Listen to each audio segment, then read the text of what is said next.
Buenas noches, hermanos. Hoy vamos a continuar nuestro estudio con Hebreos, con la carta o el sermón a los Hebreos.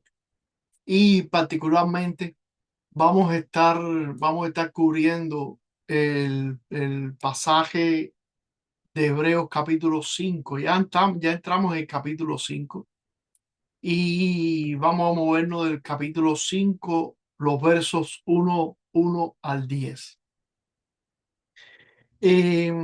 Prácticamente Hebreos capítulo 5 del 1 al 10, esta porción que vamos a estar viendo, forma parte de un gran argumento que está corriendo a lo largo de todo Hebreos, y es el argumento, vamos a llamarle así, el argumento sacerdotal por relación a Cristo.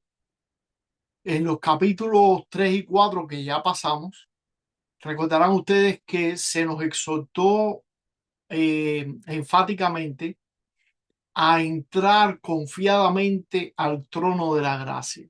Particular, de hecho, el último versículo del capítulo 4 nos dice: acerquémonos pues confiadamente al trono de la gracia para alcanzar misericordia y hallar gracia para el oportuno socorro.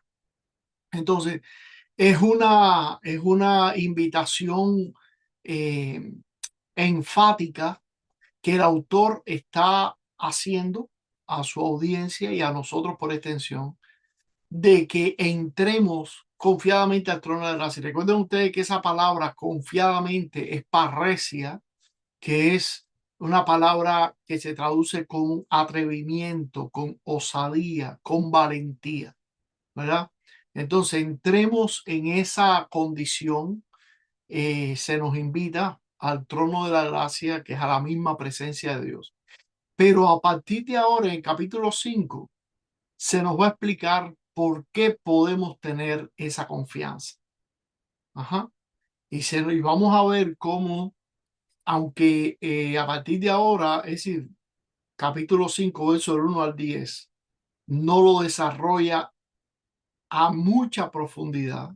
Sin embargo, sí nos deja ver por qué podemos entrar y por qué se nos invita a entrar confiadamente hasta la presencia misma de Dios, a nosotros, ¿ok? Siendo pecadores, siendo, pesando sobre nosotros la naturaleza pecaminosa que continuamente nos empuja al pecado. Sin embargo, se nos hace esta invitación. Y la causa es porque tenemos un gran sumo sacerdote, lo vimos la semana pasada. Y hoy vamos a ver un poco más acerca de este gran sumo sacerdote, de qué es, cuáles son las características de Cristo como gran sumo sacerdote de nuestra fe cristiana, que es la que sirve como, vamos a decir, como aval, como fundamento para que nosotros podamos entrar con confianza hasta la misma presencia de Dios, que no es otra cosa que vivir con la confianza y con la seguridad de que somos hijos de Dios, aceptados por Dios, ¿verdad? Adoptados por Dios. Y eso debe ser para nosotros un gran consuelo y tanto más cuando se vive al calor de pruebas, al calor de circunstancias incómodas y difíciles a veces que atravesamos en la vida, o bajo la presión de las dudas, de las tentaciones o de los tropiezos o aún de las mismas caídas. Cuando se vive bajo toda esta presión, que es una realidad para nosotros los cristianos, es extremadamente consolador saber que se nos invita, a pesar de, se nos invita por el ministerio sacerdotal del Señor Jesucristo, ministerio sacerdotal que Él ejecutó en su vida, en su pasión y muerte y en su resurrección, ascensión y ministerio ahora a la diestra del Padre. Se nos invita a entrar confiadamente, a vivir con confianza, con seguridad, esta fe a la que hemos sido llamados. Entonces, de eso va a hablar un poco esta pericopa del día de hoy, estos pasajes del 1 al 10. Vamos a estar viendo estas características y vamos a ver una especie de contraste entre el sacerdocio arónico, es decir, el sacerdocio del Antiguo Testamento, y cómo en Cristo hay un cumplimiento pleno y superior de lo que un sacerdote es. Y ese es justamente el contraste que va a usar aquí Pablo al compartir, al hablar, al querer profundizar en este gran oficio sacerdotal del Señor Jesucristo. Él va a contrastar, y no es nuevo, ya hemos visto que desde el principio Él está contrastando el sacerdocio del Antiguo Testamento con el sacerdocio del Nuevo Testamento en Cristo.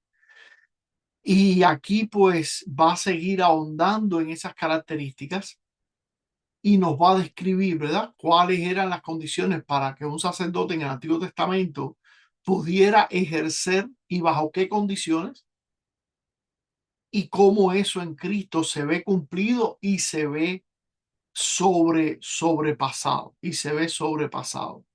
Y es, yo digo, consolador y digo yo que es consolador porque cuando uno atraviesa por pruebas o por adversidades en su día a día o en su vida de manera particular, lo que más uno desearía es poder hablar y poder ser entendido, comprendido por quien te escucha. Y más si esa persona que te escucha pudiera tener la posibilidad de ayudarte en medio de tu necesidad, ¿verdad? Yo creo que ese es un anhelo, no sé, yo estoy convencido que a ti te ha pasado, que en momentos en que has atravesado momentos difíciles en tu vida, has anhelado hablar con alguien que en verdad te pudiera ayudar y que esa persona te comprendiera, ¿verdad? Bueno, un poco de eso va lo que implica el sacerdocio de Cristo para nosotros. Pero bueno, vamos a avanzar y vamos a leer el pasaje. Vamos a leer el pasaje, los 10 versículos. No sé si algún hermano quiere animarse y leerlo o si no, yo mismo lo leo, pero si alguien lo quiere leer del 1 al 10, Yo lo puedo leer adelante, hermano. del 1 al 10. Ujú. Sí, Puedes empezar por ahí, yo te lo busco. No, yo lo busco. Todo sumo sacerdote es elegido entre los hombres y constituido a favor de los hombres ante la presencia de Dios, para presentar ofrendas y sacrificios por los pecados, y para mostrarse paciente con los ignorantes y extraviados, ya que él mismo adolece de la debilidad humana. Por eso mismo debe presentar una ofrenda por sus propios pecados, así como por los del pueblo para, pero nadie puede tomar este honor por cuenta propia, sino solo el que es llamado por Dios, como en el caso de Aarón. Tampoco Cristo se glorificó a sí mismo haciéndose sumo sacerdote, sino que ese honor se lo dio él que ese honor se lo dio el que lo dijo. Tú eres mi hijo, yo te he engendrado hoy. Y que en otro lugar también dice, tú eres sacerdote para siempre, según el orden de Melquisedec. Cuando Cristo vivía en este mundo, con gran amor, con gran clamor y lágrimas, ofreció ruegos y súplicas al que lo podía liberar de la muerte, y fue escuchado por su temor reverente. Aunque era hijo, aprendió a obedecer mediante el sufrimiento, y una vez que alcanzó la perfección, llegó a ser el autor de la salvación eterna para todos los que lo obedecen. Y Dios lo declaró sumo sacerdote según el orden de Melquisedec. amén. Gracias, gracias, Grace. Bueno, comienza el texto hablando y lo primero que describe el pasaje, recuerden, se va a enfocar ahora en el sacerdocio del Antiguo Testamento para luego contrastarlo con Cristo. Ajá. ¿Qué dice la Escritura? En primer lugar, está hablando de cómo el sacerdocio es cuestión de selección divina. Lo primero, es Dios quien selecciona al hombre para que ejerza el sacerdocio. Eso era así en el Antiguo Testamento. Ah, nadie podía atribuirse ejercer el sacerdocio por su propia cuenta, tenía que ser seleccionado por Dios. Nota como dice acá, comienza diciendo, porque todo sumo sacerdote tomado de entre los hombres, ¿ok? Tomado, es decir, seleccionado de entre los hombres. El sacerdote, el sacerdocio en el Antiguo Testamento era selección divina. Ujú. Era selección divina. La función de este sacerdote que Dios escogía, ¿verdad? Tenía dos funciones principales. Dos funciones. Primera función, ofrecer dones y sacrificios a Dios. Dice, todo sumo sacerdote tomado de entre los hombres es constituido a favor de los hombres en lo que a Dios se refiere. ¿Para qué? Para que presente ofrendas y sacrificios por los pecados.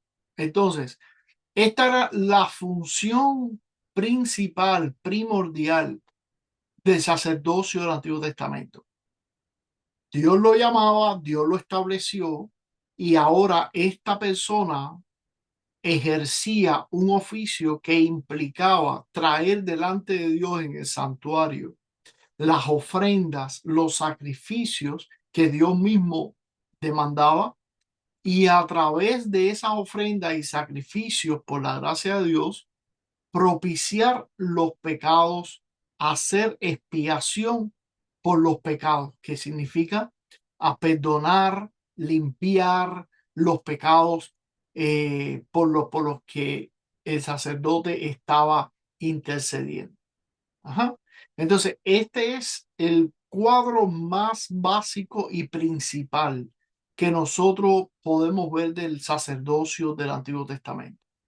Un hombre escogido por Dios, llamado por Dios, para que ofrezca dones y sacrificios, ofrendas y sacrificios en favor de otros, para perdonar de los pecados, para limpiar los pecados. Ese era el eje ministerial del sacerdote.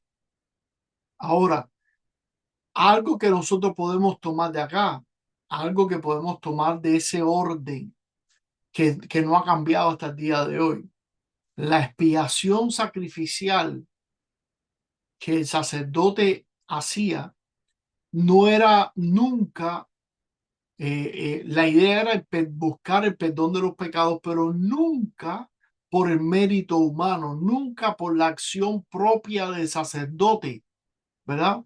Sino por la acción de Dios, que estableció esa misma línea, que estableció un hombre para que fungiera en ese oficio, para que a través de ese ritual, digámoslo así, Dios entonces purificaría al pueblo. Dios perdonaría al pueblo, ¿verdad? Y sabemos perfectamente hoy, mirando al Antiguo Testamento, desde la posición del Nuevo Testamento, podemos identificar claramente que toda la sangre y los sacrificios de sangre que el sacerdote podría ofrecer, el sumo sacerdote podría ofrecer de manera particular el día de la expiación, que era cuando se hacía sacrificio por los pecados de todo el pueblo, pues esa sangre era y esos sacrificios eran una una sombra, digamos, de lo que vendría a ser después el sacrificio de Cristo, ¿verdad? De lo que vendría. Pero bueno, no vayamos todavía a Cristo. Quedémonos por un momento en el Antiguo Testamento. Lo primero que se nos dice acá, ¿verdad? Que el sacerdocio del Antiguo Testamento era establecido por Dios, seleccionado por Dios, ¿verdad? Lo segundo que se nos dice, que este sacerdocio que Dios establecía, que Dios llamaba, que Dios tomaba para ofrecer estos sacrificios por los pecados, ¿verdad? Tenían como propósito muy importante que fuera que se reflejara, que se manifestara la compasión, que se reflejara la compasión. Noten como dice en el versículo 2, para que se muestre paciente con los ignorantes y extraviados, puesto que él también está rodeado de debilidad. ¿Quién? El sacerdote. Ajá. Todo sumo sacerdote tomado de entre los hombres es constituido a favor de los hombres en lo que a Dios se refiere para presentar ofrendas y sacrificios por los pecados de los hombres.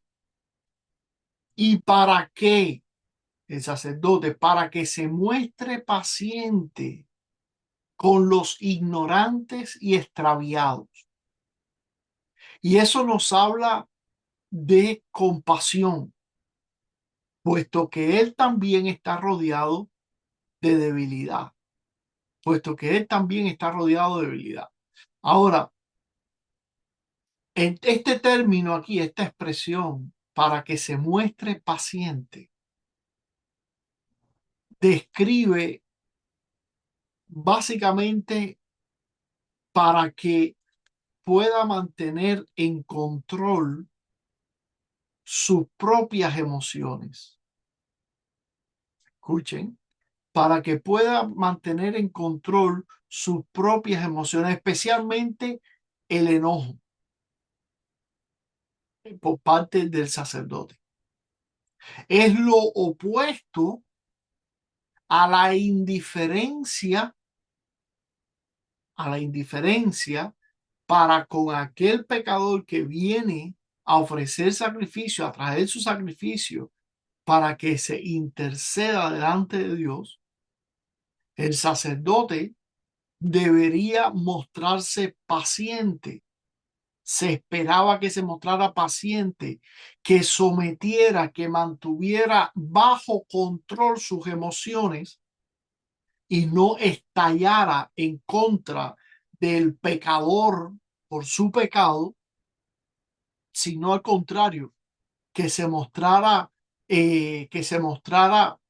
paciente, manso, ujú,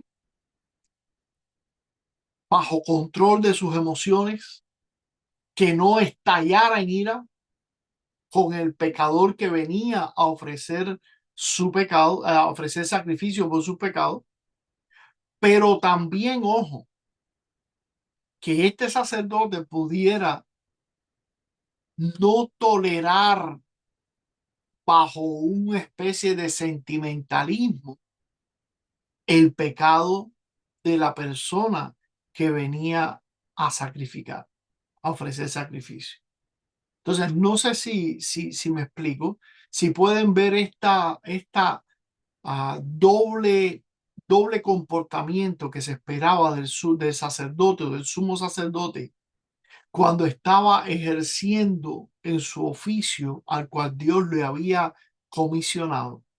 Se esperaba que se mostrara paciente con el pecador caído, con el hombre caído, que no estallara en ira con ese hombre, pero que tampoco se mostrara muy condescendiente con él, muy tolerante con su pecado. Tú sabes, que no fuera ni muy duro, pero tampoco muy blando, sino que supiera mantener bajo control sus emociones, entendiendo cuál es el oficio que él estaba llamado a ejercer y que se mostrara paciente, bajo control, en compasión con aquella persona que venía a sacrificar. Verso 2. Para que se muestre paciente con los ignorantes y extraviados. Por tanto, hermanos, el sumo sacerdote podía sentir el dolor de aquella persona que traía su sacrificio por su pecado, pero a la misma vez no excusaba el pecado, no, no lo toleraba. Por un lado, no lo condenaba con dureza, pero por otro lado, no lo toleraba. ¿Por qué? Bueno, dice el mismo versículo 2, puesto que él también está rodeado de debilidad. Ajá. Es decir, el propio sacerdote tenía que tener conciencia de cuán frágil y débil era. Y aquí abro un paréntesis solamente, abro un paréntesis para referirme a estas dos cualidades que tenían que estar presentes en el sacerdocio, que a veces se desequilibra en algún hermano hoy en día.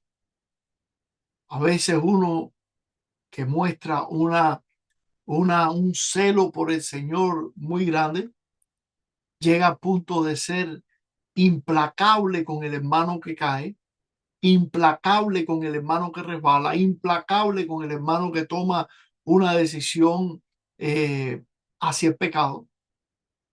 Ajá.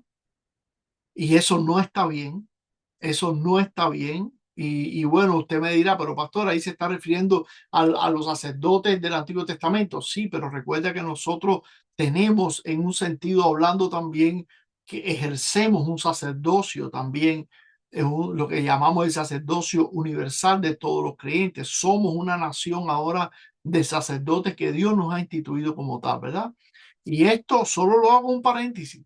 Esta doble cualidad encaja perfectamente en lo que se espera de ti y de mí como cristianos hoy, no solo de mí como pastor, estoy pensando en todos nosotros como cristianos.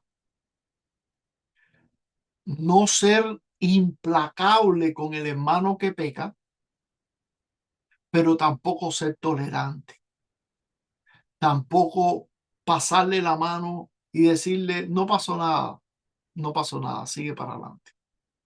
No ser tolerante ni ser implacable. ¿Por qué no ser tolerante ni ser implacable principalmente? Porque él también está rodeado de debilidad. Porque también es frágil. Porque tú y yo también somos propensos a caer. Somos propensos a tropezar. Porque tú y yo pecamos de una manera o de otra, quizás diferente a la de tu hermano, pero pecamos también. Y no somos perfectos. Y puede que si miramos al lado y vemos el pecado que ha cometido este hermano, pudiéramos describirlo como un gran pecado y el mío no es tan grande, pero sabemos perfectamente a esta altura que a los ojos de Dios pecado es pecado. Pecado es pecado. Entonces, yo creo que nos ayuda mucho a tener presente que en el ejercicio de nuestro sacerdocio universal, ¿verdad? De nuestra mediación entre Dios y el hombre, intercediendo por los hermanos, intercediendo por el hombre, a Dios y demás. Nosotros tenemos que caminar bajo este sentido de humildad, de paciencia, de emociones controladas, especialmente el enojo en contra del otro, reconociendo que el que peca debemos ser compasivo con él,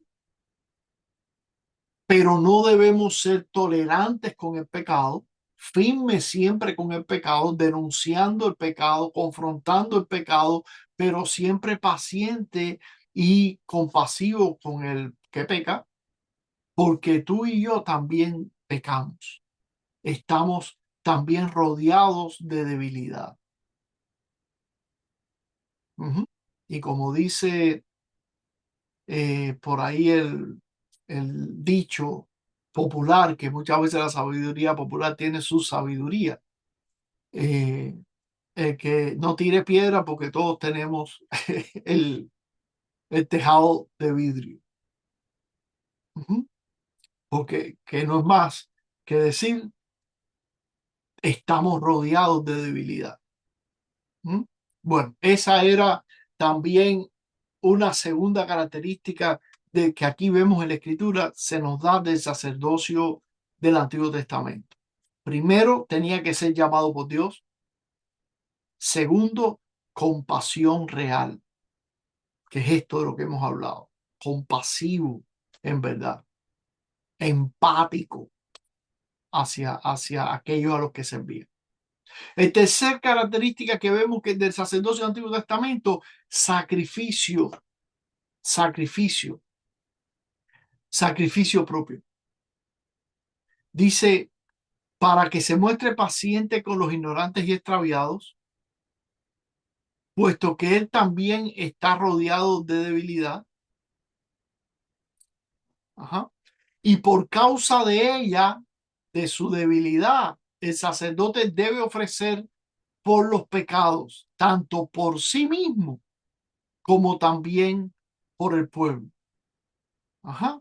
Es decir, que el sacerdote, parte de su oficio sacerdotal era, sí, mediar entre el pueblo y Dios, oficiar sacrificios, ofrecer sacrificios y ofrendas a Dios por los pecados del pueblo, pero también por los pecados de sí mismo. De hecho, en Levítico 16, verso 6, verso 11, se habla de cómo el sacerdote está llamado a ofrecer sacrificios por sí mismo. Y luego en el verso 15 al 17, de ahí mismo de Levítico 16, se le manda al sacerdote ofrecer sacrificios entonces por el pueblo. Entonces, esta debilidad del sacerdote, ¿verdad? Genera esta empatía entre él y aquellos a los que él estaba oficiando. Ujú. Dice en el verso 4, y nadie toma para sí esa honra. No, no lo toma nadie para sí. Ya vimos que es Dios quien lo llama, sino el que es llamado por Dios, como lo fue Aarón. Es decir, un llamado específico. Nadie toma para sí esta dignidad o esta honra. Y este es un principio, hermanos, fundamental. Lo fue en el Antiguo Testamento. Si recuerdan ustedes, si habrán leído en Números capítulo 16, donde se nos dice que Coré y otros más quisieron usurpar el sacerdocio, se rebelaron contra Aarón y contra Moisés, principalmente contra Aarón. Ellos querían ejercer el sacerdocio y sabemos que la pretensión de apropiarse de algo para lo que Dios no los había llamado, porque ellos no eran de la tribu de Aarón, de la tribu de Leví, la razón, el apropiarse de ese sacerdocio los llevó a que terminaron bajo el juicio de Dios. Ajá. Entonces, el oficio del sacerdocio del Antiguo Testamento, el hecho de que tenía que ser escogido por Dios y tenía que ser explícitamente llamado por Dios, era serio, era muy serio. Toda, perdón, toda usurpación del oficio sagrado era mortal. como pasó con Coré y con los otros hombres. Y de ahí, eso es un principio, por cierto, cabe resaltar que es un principio que hasta el día de hoy persevera. En la Confesión de Augsburgo y en el Catecismo Mayor, Lutero insiste en que el ministerio de la predicación no se toma ni se ejerce por voluntad propia, sino por llamado legítimo. Y hoy en día todo el que ejerce la función de pastor, de sacerdote, que oficia en el servicio divino, tiene que ser persona llamada por Dios para ejercer esa labor sacerdotal en el sentido del oficio, en el contexto, perdón, del oficio del culto, en el contexto del culto. Tiene que ser llamado por Dios. Por eso el pastor que es pastor, que da un paso para servir a Dios completamente en el ministerio, primero que todo, Dios lo tiene que llamar. Dios tiene que despertarlo, Dios tiene que inquietarlo, Dios tiene que despertar en él el deseo, la inquietud, y Dios tiene que confirmarlo a través de la iglesia. Ajá, porque no es tampoco que una persona se levante y dice, un buen día, Dios me llamó, yo sentí el llamado de Dios o yo siento el llamado de Dios para ejercer ministerio, y todo lo que está alrededor, su pastor, los líderes de la iglesia, dicen, no, espérate, pero no creemos que Dios no vemos en ti dones, no vemos en ti la pasión, no vemos en ti que estás involucrado en el servicio activo a Dios. O como que, entonces, si los que están alrededor tuyo, entiéndase la iglesia, no no endorsa ese llamado, no respalda ese llamado, no, eso puede ser perfectamente eso no funciona, no llega a ningún lugar, ¿ok?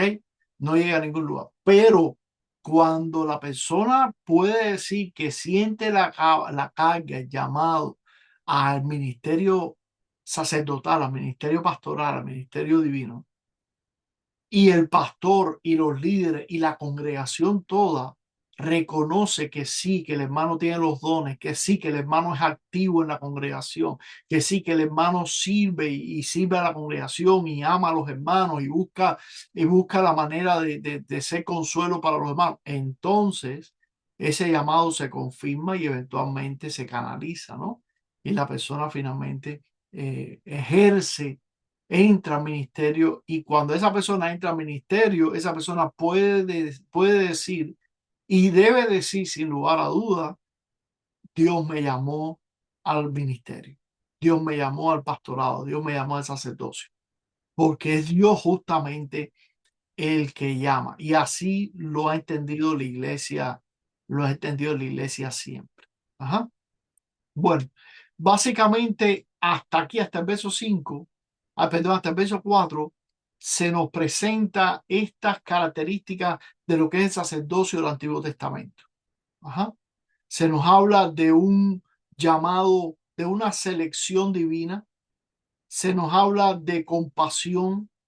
El sacerdote tenía que ser compasión real hacia aquellos que servía. Se nos habla de sacrificio por sus propios pecados, reconociendo su fragilidad, su debilidad. También debería ofrecer sacrificio por sí mismo. Eso es reconociendo su fragilidad. Y se nos habla de un llamado explícito, ¿verdad? Como un llamado explícito, como lo fue a Aarón, en base a lo que hemos acabado de hablar. Eso son los versos del 1 al 4. Ahora, el verso siguiente nos va a dar en la contraparte, o más bien el cumplimiento de lo que el sacerdocio del Antiguo Testamento apuntaba, a lo que en Cristo ese sacerdocio se cumple, ¿verdad? Y la pregunta entonces sería, ¿cómo cumple Jesucristo todos estas características que hemos mencionado, y en qué lo supera infinitamente? Y vamos a verlo ahora siguiendo el mismo pasaje. Verso 5. Así tampoco Cristo se glorificó a sí mismo, haciéndose sumo sacerdote, sino el que le dijo, tú eres mi hijo, yo te he engendrado hoy.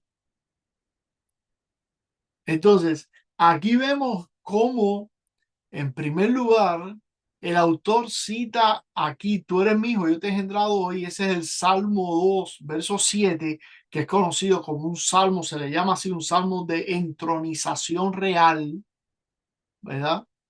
Porque en primera instancia se está refiriendo a la entronización del rey, pero es un salmo profético que apunta justamente a la entronización de Cristo.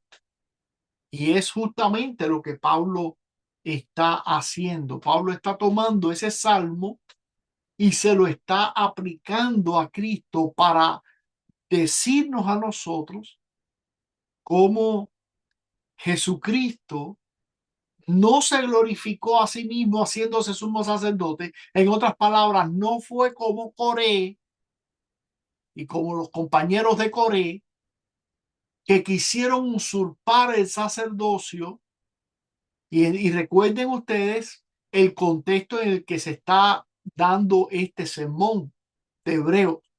Se está hablando a una congregación de judíos primariamente, judíos que se han convertido al cristianismo, pero son judíos que están vacilando en su fe, quizás por las presiones propias que están enfrentando en el día a día, quizás por las dudas que les generan, quizás por la tentación de regresar a la religión que ellos conocen de toda la vida, que era el judaísmo, ¿verdad? Y yo creo que hay mucho de eso, por lo cual Pablo está enfatizando tanto el contraste entre el sacerdocio judío y el sacerdocio de Cristo como nuevo y gran sumo sacerdote, ¿verdad?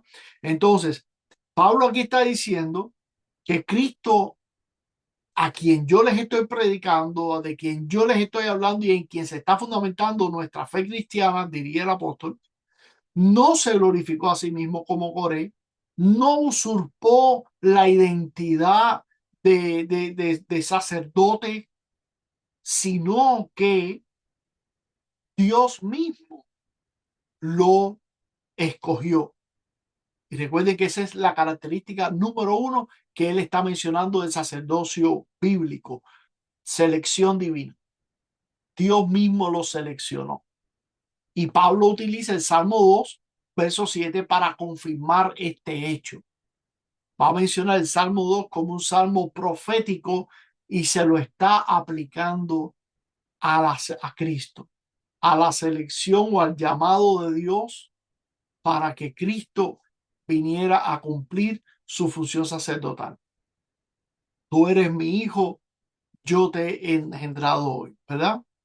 Entonces, se está mostrando aquí la identidad, la exaltación de Jesús, es decir, su resurrección y su ascensión.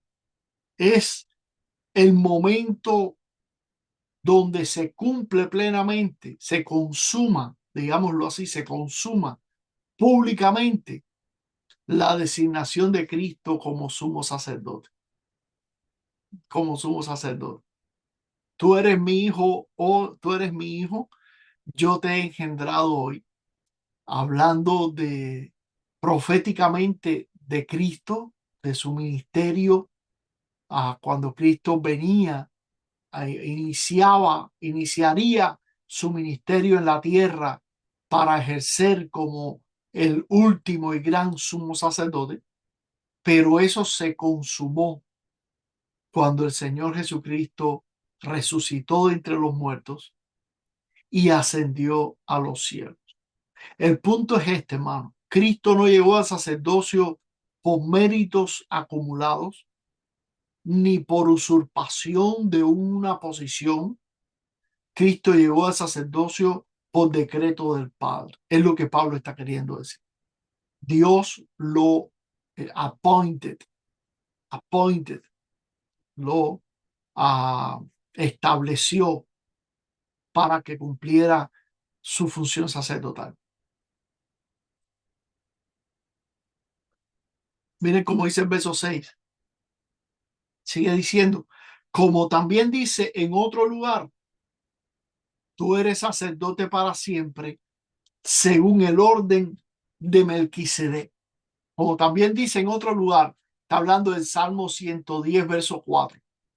Otro salmo que está usando Pablo para aplicárselo a Cristo como sumo sacerdote, como llamado divino. Y este es uno de los versículos más densos e interesantes de todo el sermón de Hebreo. En el Salmo 110:4 no solo se designa a Cristo sacerdote, tú eres sacerdote para siempre. Perdón, tú eres sacerdote, pero se dice que ese sacerdocio es para siempre. Noten cómo aquí está haciendo una distinción fantástica, pero a la misma vez aplastante en contra del sacerdocio del Antiguo Testamento, ¿verdad?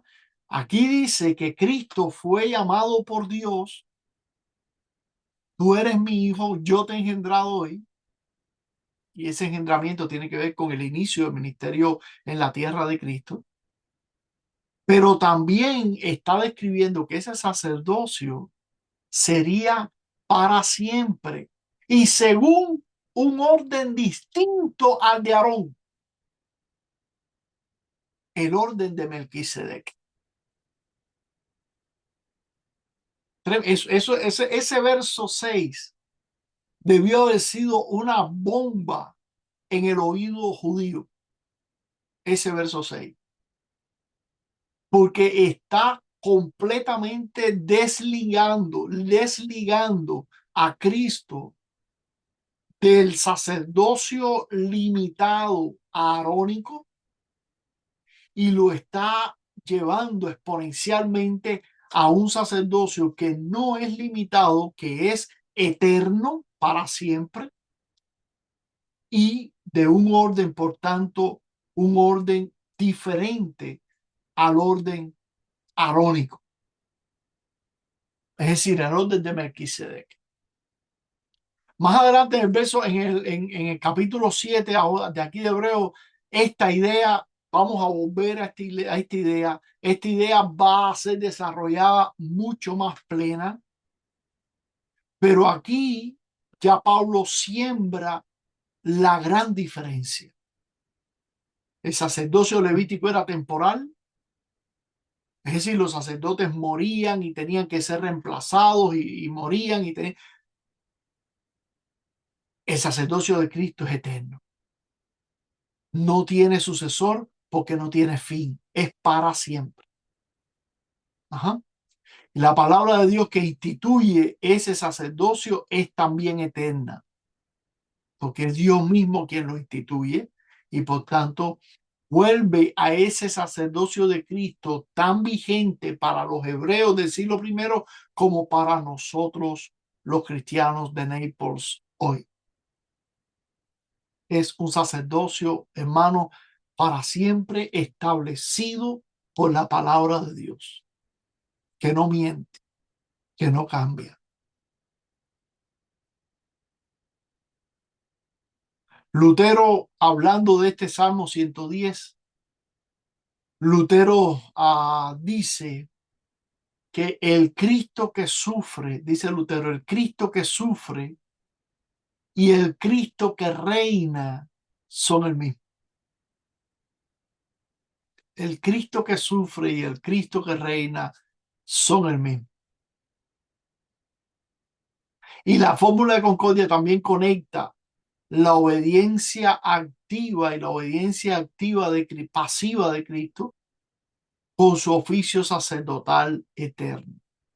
Es decir, recuerden, cuando hablamos de obediencia activa, nos estamos refiriendo a toda la vida de Cristo de obediencia al Padre a través de todas sus acciones, todo lo que Cristo hizo, todo lo que Cristo dijo, todo lo que Cristo pensó fue obediencia pura al Padre. Eso es obediencia activa. Y la obediencia pasiva es todo lo que Cristo sufrió por nosotros, todos los pecados nuestros que fueron puestos sobre Cristo.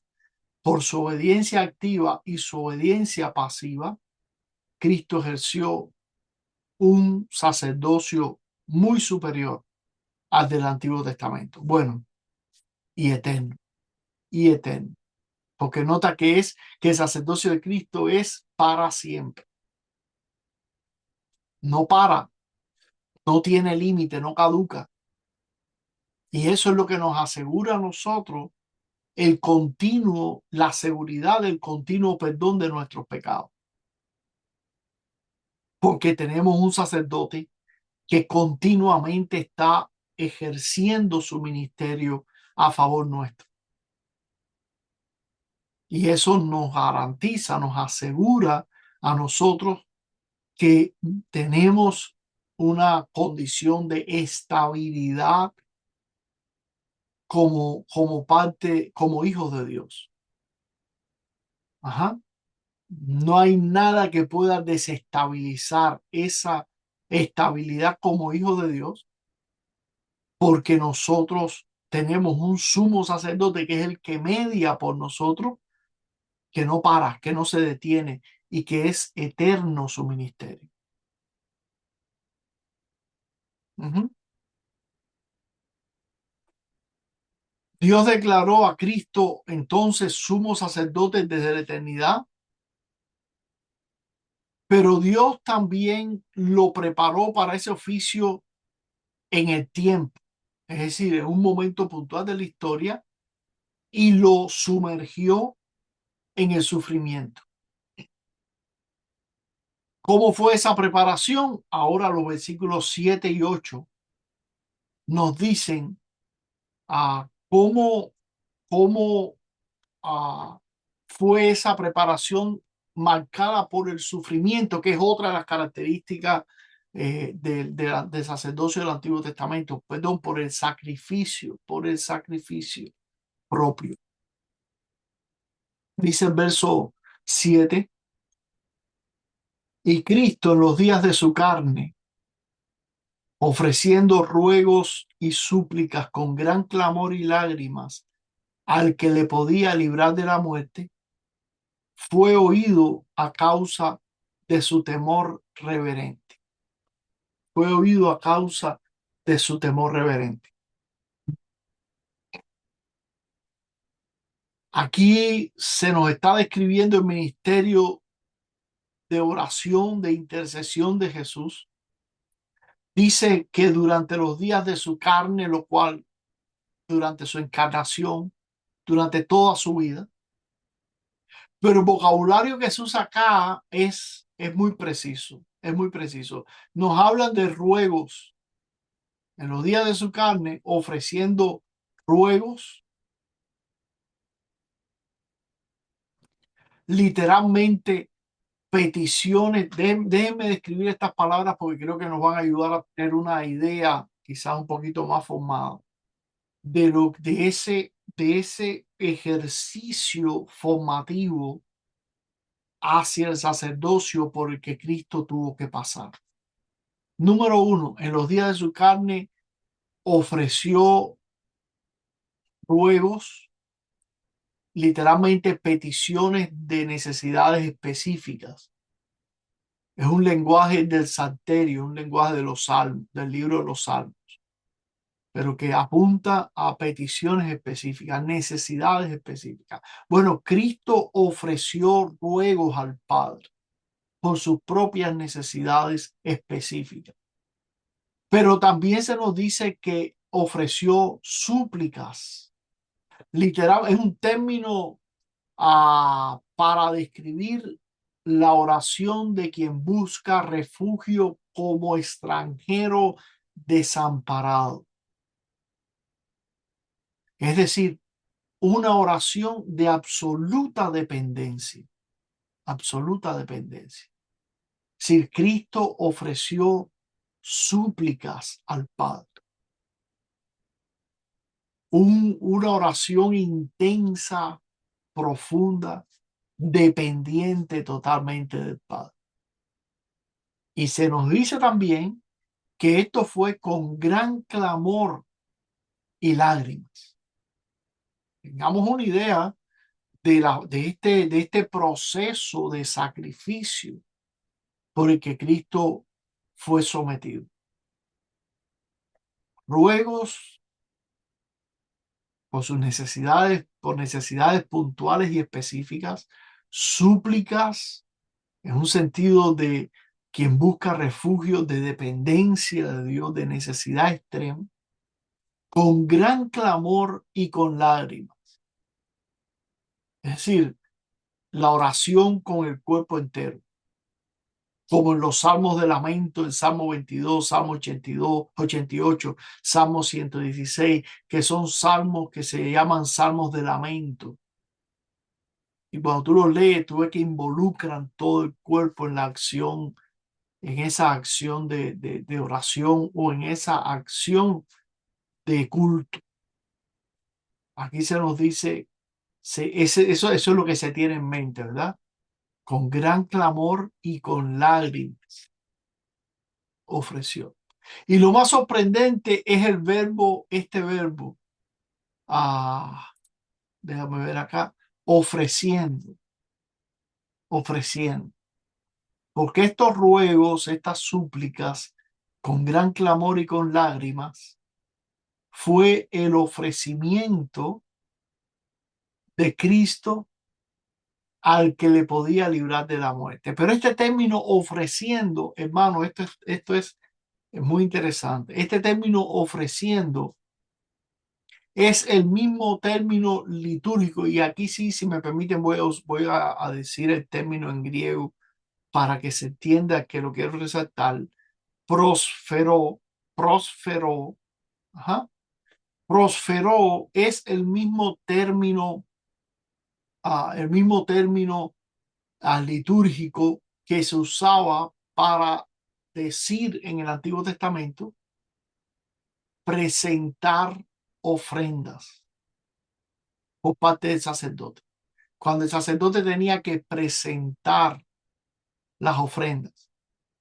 El término en hebreo, por supuesto, el equivalente en hebreo que se utilizaba era este equivalente en griego, prósfero, ajá, que trae la connotación de este ofrecimiento sacerdotal, pero en este caso de Cristo, su ofrenda al Padre, lo que él ofrecía al Padre en los días de su carne fue ruegos y súplicas con gran clamor y lágrimas. Ruegos y súplicas con gran clamor. El autor justamente está diciendo con esto que la oración de Jesús fue en sí misma una ofrenda sacerdotal. Todo lo que las intercesiones propias de Cristo fueron el medio de ofrecimiento de Cristo al Padre. Por tanto, ya desde las mismas oraciones de Cristo en su ministerio en la carne, estamos diciendo antes de ser crucificado, a través de sus mismas oraciones, y recuerden que la vida de oración de Jesús fue muy intensa. Si lo han leído en los evangelios, sabrá que el Señor se apartaba de las multitudes y buscaba orar y amanecía orando o concluía muchas veces el día también en oración. Esa vida intensa de oración ya eran parte de su ministerio sacerdotal antes de la cruz. Era su ofrecimiento al Padre. Ya estaba ejerciendo el sacerdocio. Ya estaba ofreciendo no sacrificios de animales propiamente, sino desde que ya él puso los pies en la tierra, ejerció su ministerio, ya él ofrecía al Padre ruegos, súplicas, clamor, lágrimas. Y fue oído, se nos dice, a causa de su temor reverente. No, ese temor no es miedo al castigo, por supuesto, sino que es reverencia, temor reverente, una reverencia filial, una disposición de quien confía eternamente en el Padre. Dios respondió esas oraciones justamente en la resurrección de Cristo. Dios confirmó esas oraciones de Cristo, quien podía salvar su alma. Dice aquí, fue oído a causa de su temor reverente y fue oído y certificado en la resurrección, en su resurrección. No sé si tú has tenido la oportunidad, ya hablando un poco en nuestro presente, de en medio de una prueba o una crisis en tu vida, de orar con esa fuerza que te hace, que te vuelve a llorar, quebrantarte delante de Dios, con todas tus fuerzas clamar a Dios en medio de la angustia, una intensidad en tu oración. Bueno, salvando la gran diferencia, esa era la intensidad de lo que Cristo ofrecía al Padre desde antes de la cruz. Y aunque era hijo, dice el verso 8, y aunque era hijo, por lo que padeció, aprendió la obediencia. Y en este versículo, quizás pudiera parecer un versículo desconcertante, porque ¿cómo es posible que el Hijo de Dios no fuere ya obediente? Pensaría alguno.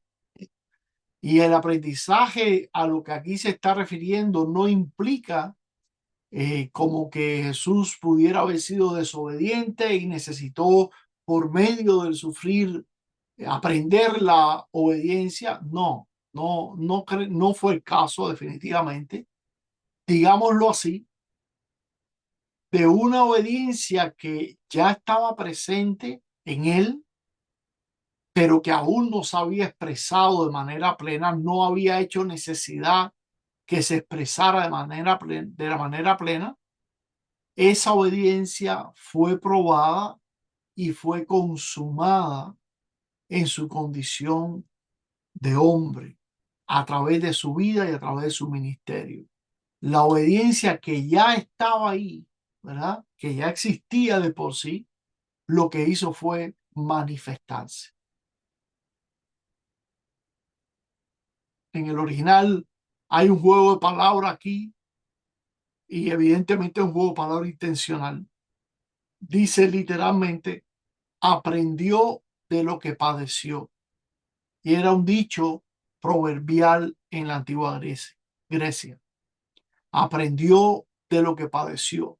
Y por supuesto, lo que se quiere decir o lo que se quiere resaltar aquí es que el Hijo Eterno, cuando se hizo hombre, cuando asumió la humanidad e ingresó en la experiencia humana del sufrimiento, cuando lo hizo, la obediencia que dijimos ya era parte de su naturaleza divina, ya estaba ahí. Esa obediencia pues fue ejercida, fue manifestada, fue probada, fue perfeccionada, en este caso como obediencia humana. Ya no solo era la obediencia intrínseca de que podría haber traído en la divinidad, sino que ahora esa obediencia era completada con el factor de la naturaleza humana que Cristo asumió cuando se encarnó. Ajá. O sea, al encarnarse, al vivir como hombre, al tener que someterse, que humillarse, recuerden que eso es parte de la humillación de Cristo, al tener que humillarse como hombre a sujetarse a leyes, a sujetarse a diferentes patrones, pues en medio de toda esa sujeción se perfeccionó la obediencia porque ahora era esa naturaleza humana la que también de una manera perfecta obedecía a Dios. Y si preguntas qué tiene de relevante este hecho, pues bien, la fórmula de concordia nos ayuda a entender la importancia de lo que aquí en hebreo se nos dice. La fórmula explica, ni la naturaleza divina ni la humana de Cristo por sí sola es imputada a nosotros como justicia, sino solo la obediencia de la persona que es Dios y hombre al mismo tiempo. Ajá. Lo que nos justifica delante del Padre, a ponerlo en este ángulo, lo que nos justifica delante del Padre, a nosotros, lo que nos trae paz con Dios y lo que nos reviste de justicia delante de Dios, es la obediencia de Cristo. Su obediencia activa cuando Él guardó la ley en todos los puntos y su obediencia pasiva cuando Él sufrió la muerte por nosotros. Esa obediencia es la que se nos acredita a nosotros por fe y por tanto la que nos justifica delante del Padre. Entonces lo que Hebreos aquí está resaltando es justamente esa arista del sacerdocio de Cristo. Aunque era hijo, por lo que padeció, aprendió obediencia en su encarnación, en toda su vida terrenal, y habiendo sido perfeccionado, sí, habiendo sido obediente en todo, en la pasiva y en la activa, vino a ser, miren qué hermoso esto, hermano, vino a ser autor de eterna salvación para todos los que le obedecen. Es decir, el Hijo aprendió obediencia en el sufrimiento, en su encarnación, en su vida. ¿Para qué? ¿Cuál fue el resultado de todo eso? Bueno, aquí se nos dice, para ser autor de eterna salvación a todos los que lo obedecen. Y eso nos habla de la compasión real, que era otra característica del sacerdocio del Antiguo Testamento. Habiendo sido perfeccionado, vino a ser autor de eterna salvación para todos los que lo obedecen. Primero, perfeccionado describe que es Dios quien lo perfeccionó, ¿verdad? Quien llevó al Hijo a la meta de lo que vino a ser, a la meta de su llamado cuando se encarnó para salvar. Fue Dios quien lo llevó a esa perfección, a esa perfección. Hebreos también aquí utiliza el término, ese término en relación a la ordenación sacerdotal, porque recuerden ustedes, bueno, no lo hemos dicho, pero si lo has leído en algún momento, en otra ocasión, que en el Antiguo Testamento el sumo sacerdote, cuando era llamado para ejercer el oficio, ese llamado era completado, ya era consumado a través de los ritos de la ordenación, ¿verdad? A través de esos ritos de baños rituales y de toda una serie de rituales, el sacerdote era finalmente consumado y podía empezar a ejercer su ministerio. Bueno, Jesús fue perfeccionado, porque ese es el término que se utiliza aquí, teleío, teleío. Jesús fue perfeccionado para el sumo sacerdote, no a través de baños rituales, sino por su vida de obediencia, por su sufrimiento, por su muerte y por su resurrección. Ajá. Por su muerte y por su resurrección. Jesús no es solo, por tanto, el mediador de la salvación.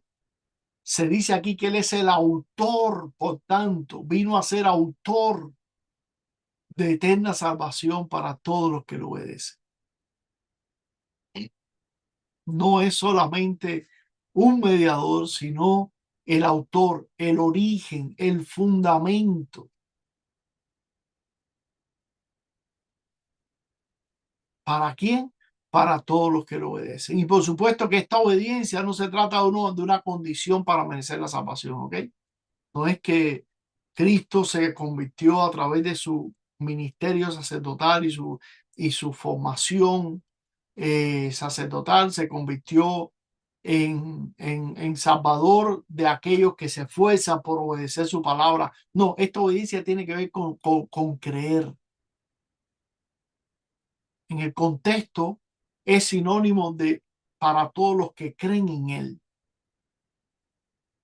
para todos los que creen en Él. Si ves, por ejemplo, en o Hebreos 11:8 se nos habla también de esa obediencia de Abraham, pero que está más bien se está hablando de lo que es la fe que Abraham manifestó. Ajá. Porque la fe definitivamente es la que escucha y la que responde. La que escucha y la que responde.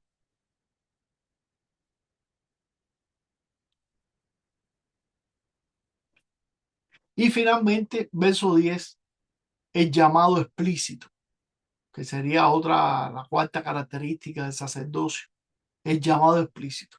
Y fue declarado por Dios, nuevamente lo vuelve a retomar aquí Pablo, sumo sacerdote según el orden de Melquisedec.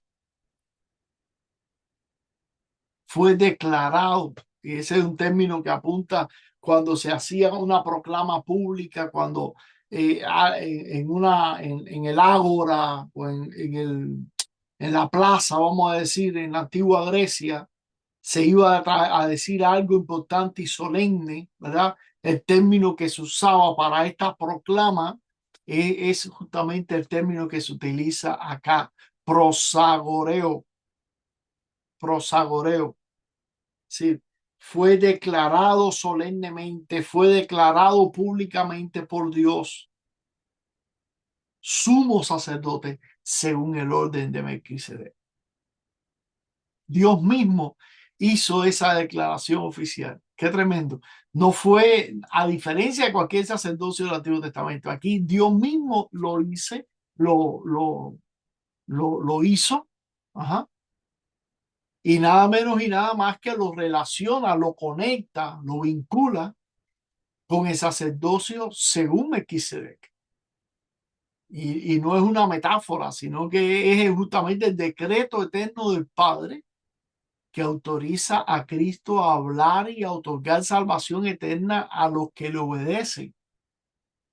Es lo que el Padre ha puesto, vamos a decirlo así, ha puesto en las manos del Hijo para que el Hijo administre con plena libertad y eternamente. Y eternamente. Deja que se me fuera aquí los slides, como siempre se me quedan atrás. Verso 8, verso 10.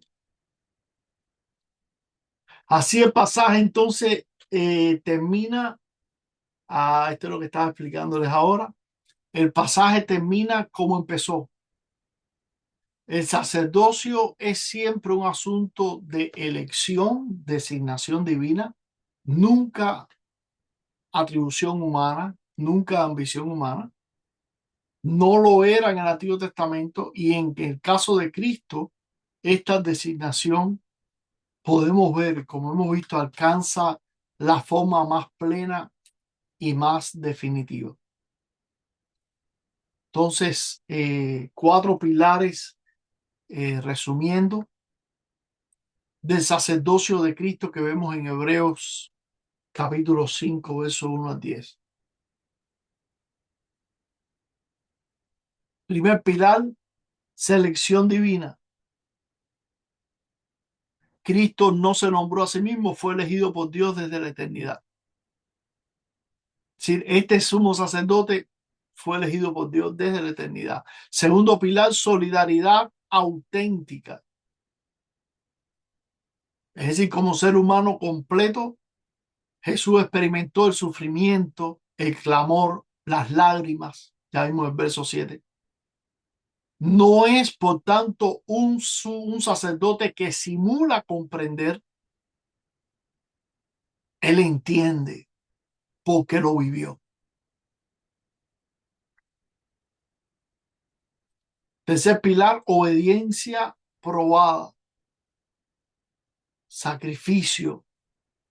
Su obediencia fue aprendida en la escuela del sufrimiento, lo que justamente la hace genuina y humana, no solo algo abstracto, divino. Bueno, él era Dios, claro que sí, él fue obediente porque él era divino, sí, sí, sí, sí, él era divino, pero él era humano también. Y su obediencia se desarrolló, se perfeccionó, se manifestó en su humanidad. Por tanto, ah, él entiende lo que el sufrir por la obediencia implica. Y por último, el cuarto pilar, la salvación eterna. No es una salvación provisional ni temporal.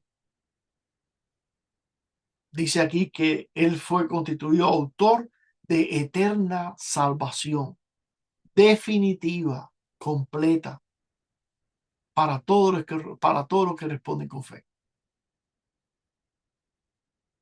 Para todos los que, si tú respondes con fe a Cristo, si tú vives en la fe en Cristo, si tú eres parte del rebaño de Dios, esa salvación que Él te ofrece es eterna. Ahí tú puedes descansar.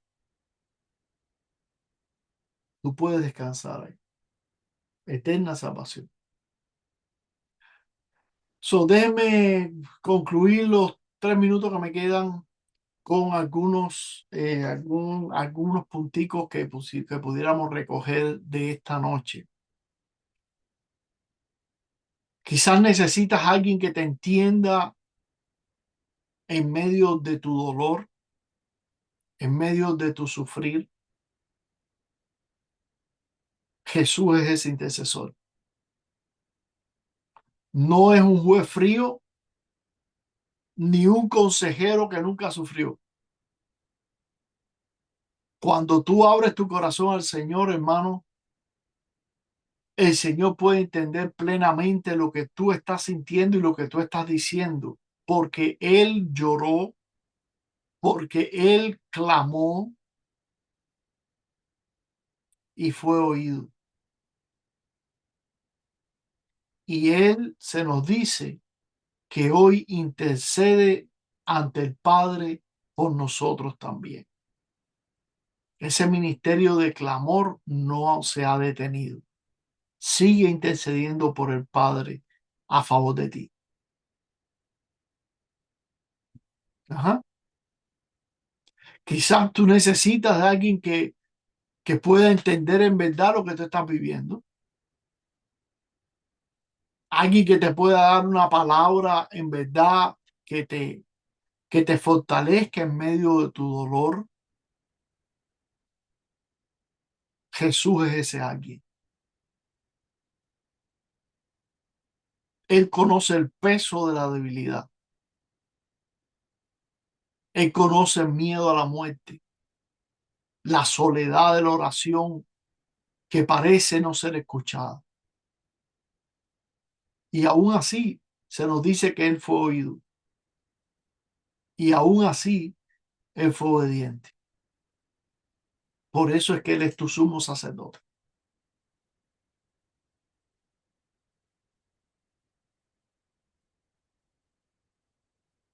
Si la oración de Jesús, si la oración de Jesús era en sí misma una ofrenda, como se nos dice en verso 7, nuestra oración también lo es. Nuestras oraciones, incluso esas oraciones que salen fruto de la angustia, que vienen empapadas en lágrimas, Él las recibe, Él se las lleva a Dios, porque Él es nuestro mediador, Él es nuestro sumo sacerdote entre Dios y nosotros.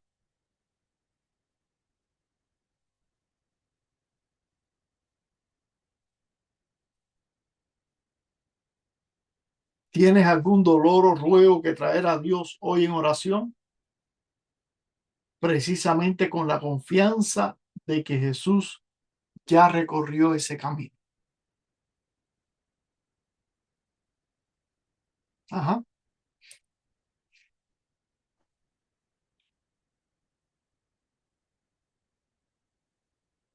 Y por último, un detalle para resaltar no menos importante.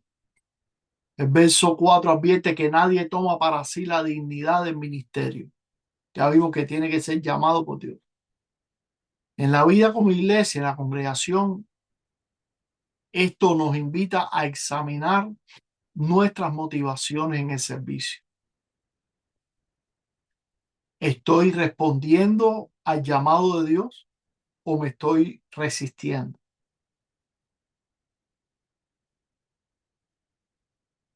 Si Dios me inquieta para servir, ¿tengo yo la libertad de resistirme? Si ya estoy sirviendo, lo estoy haciendo para que los hombres me vean o porque he sido llamado por Dios.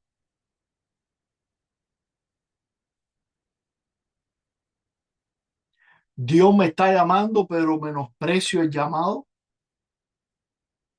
porque hay otras cosas en la vida que creo que son mucho más importantes o mucho más remuneradas económicamente.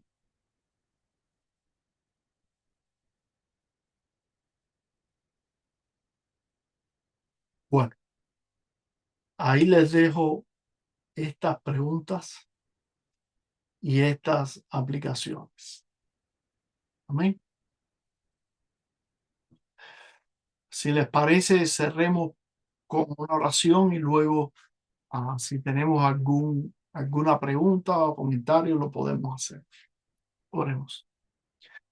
Señor Jesús, sumo sacerdote eterno, gracias porque no nos enviaste a un mediador que no nos entiende, Padre, sino que tú mismo, Señor, entraste en nuestra debilidad, clamaste con lágrimas y fuiste obediente hasta la muerte.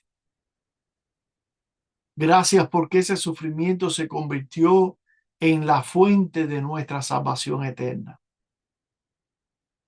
Hoy traemos nuestros ruegos a ti, nuestras súplicas a ti, nuestras lágrimas. ¿Y a quién sino tú, que eres constituido nuestro gran sumo sacerdote y la fuente, el autor de nuestra salvación eterna? Ante ti rendimos nuestras vidas. Ante ti ponemos nuestras cargas. Ante ti rendimos nuestras preocupaciones, nuestras dudas, nuestros temores y todos nuestros pecados, creyendo en tu infinita compasión, en tu empatía para con nosotros y confiando plenamente en tu obra redentora a nuestro favor. Por Cristo te lo pedimos, Padre, y te damos gracias. Amén. Amén.